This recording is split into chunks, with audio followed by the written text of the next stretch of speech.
Moi, quand je suis arrivé à Paris pour faire mes études, je me suis très vite engagé dans la lutte. Vous voyez, et c'est vrai que la chose auprès de Garcin Malsa pour le droit qu'il avait à disposer d'une chaîne de télévision, parce que voilà, il y avait eu des problèmes là-dessus, mais aussi le fait qu'il y avait un problème de la représentation des minorités à la télévision. Donc je me suis engagé, vous avez vu la dernière fois que Luc Saint-Éloi est venu, on a parlé de ça, puisque on a toujours été très proches sur le terrain, lui, moi, il y a aussi Calix Bayala, on fait beaucoup d'autres personnes qui ont été sur le terrain, on a marché, on a barré des routes, barré le Trocadéro, on a fait tout ça. La chose, c'est que quand on a commencé à avoir donc des personnes de chez nous à la télévision, je suis allé manger une fois chez un Chinois. Et en discutant avec ce Chinois, qui était quelqu'un de vieux, il me dit, je lui dis, mais c'est quand même surprenant que les Chinois ne cherchent pas à être plus présents dans les grands médias français.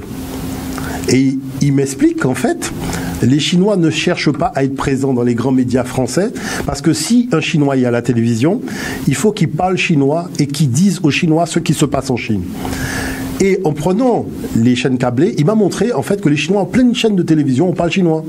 Et il a fait venir son fils, et il a demandé à son fils, qu'est-ce qu'on dit dans cette chaîne de télévision? Et le fils lui a dit, papa, là, on dit qu'à Shanghai, c'est la météo, et qu'il va faire beau cet après-midi.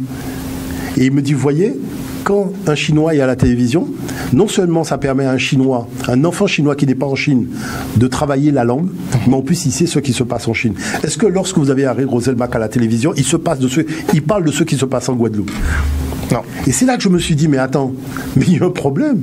C'est que tout ce temps que j'ai passé à faire ça, en fait, j'ai tourné en rond. Et c'est comme ça que je suis parti mener une autre lutte. C'est pour monter maintenant des chaînes de télévision câblées. Et 3A Télé-Sud, Africa 24, Canal 3 Monde, toutes ces chaînes de télévision que vous avez encore aujourd'hui, ce sont des chaînes dans lesquelles, vous voyez, vu que j'ai eu l'occasion de travailler, même des fois en animateur, mais j'ai participé au montage, à la création, au soutien, voilà, défendre, tout simplement parce que dans ces chaînes de télévision-là, on parle de nous. Quand je reçois un chef d'entreprise, c'est un chef d'entreprise d'ici, c'est un chef d'entreprise du Cameroun, c'est un chef d'entreprise de Côte d'Ivoire, un chef d'entreprise de Guyane. C'est-à-dire que je fais intervenir des gens qui nous concernent au premier chef dans l'information qui divulgue. Alors après, est-ce qu'on fait les choses pour faire plaisir aux autres ou est-ce qu'on fait les choses parce que c'est important de les faire, parce que nous avons besoin aussi d'exister sur le terrain de la communication pour parler de nous, pas des autres. Et c'est toutes ces choses-là, vous voyez, donc c'est pour ça que je dis, au niveau de ce genre de combat, je pense que le vrai combat, c'est de construire son royaume et ne pas chercher à être prince dans un royaume qui ne vous appartient pas. Il faut être un ambassadeur de ce qui se fait chez toi.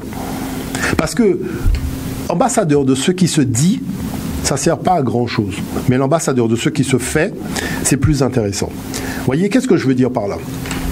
Prenons par exemple une crème anti-moustique faite à partir d'une plante de chez nous. Si quelqu'un a un problème avec des moustiques à Montréal, pourquoi il n'utiliserait pas la crème, l'huile essentielle, notre préparation faite en Guadeloupe? Pourquoi il irait à la pharmacie acheter un produit canadien alors qu'il aurait la possibilité aussi de faire découvrir à ses amis canadiens quelque chose que nous avons chez nous et que nous fabriquons pour nous protéger des moustiques avec la citronnelle? Est-ce que vous voyez l'affaire? Vous vous rendez compte que c'est très très loin. C'est loin. C'est-à-dire que... On n'est pas chauvin. On n'a pas l'esprit chauvin.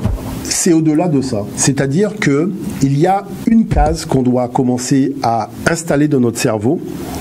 C'est qu'est-ce qui fait la puissance d'un pays?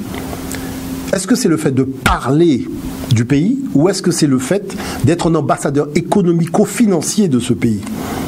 Et c'est là où je trouve que les choses sont quand même assez surprenantes.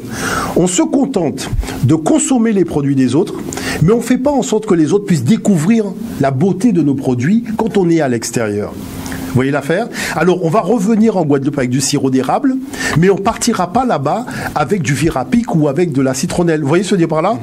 Et là, on ne peut pas tolérer ça aujourd'hui. C'est pas possible. il y a une case qu'il va bien falloir avoir dans notre tête. Parce que quelqu'un qui est à l'extérieur, vous voyez, a totalement le droit de pouvoir faire connaître, faire savoir, faire découvrir les ingrédients avec lesquels il fait la cuisine et puis les choses avec lesquelles il se soigne pour des choses bénignes. Et c'est comme ça que ça donne envie aux autres aussi de pouvoir utiliser et de découvrir l'efficacité de nos savoir-faire endogènes. Mais il faut créer cette case-là dans le cerveau. Donc, si vous voulez, nous faisons de l'histoire. Mais c'est une histoire qui doit être opérationnelle immédiatement. C'est-à-dire, on n'est pas là pour raconter des histoires qui se sont passées il y a 8000 ans, et puis demain matin, quand tu te réveilles, ça ne te sert à rien, ce que j'ai entendu hier. Non, j'arrête.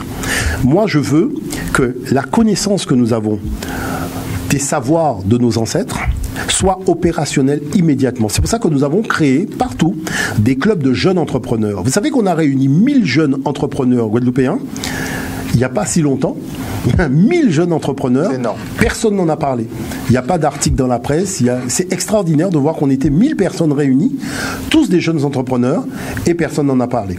On fait venir des groupes en Guadeloupe pour rencontrer des agrotransformateurs, pour discuter de comment c'est l'emballage, comment c'est le contenu, le contenant. Ce sont des choses que nous faisons à Anija. Parce qu'on n'est pas là pour faire de l'histoire. On est là tout simplement pour développer ce qu'il y a de plus important pour nous, c'est la puissance. Parce que si on n'affirme pas une volonté de puissance, je dirais que le reste ne sert à rien.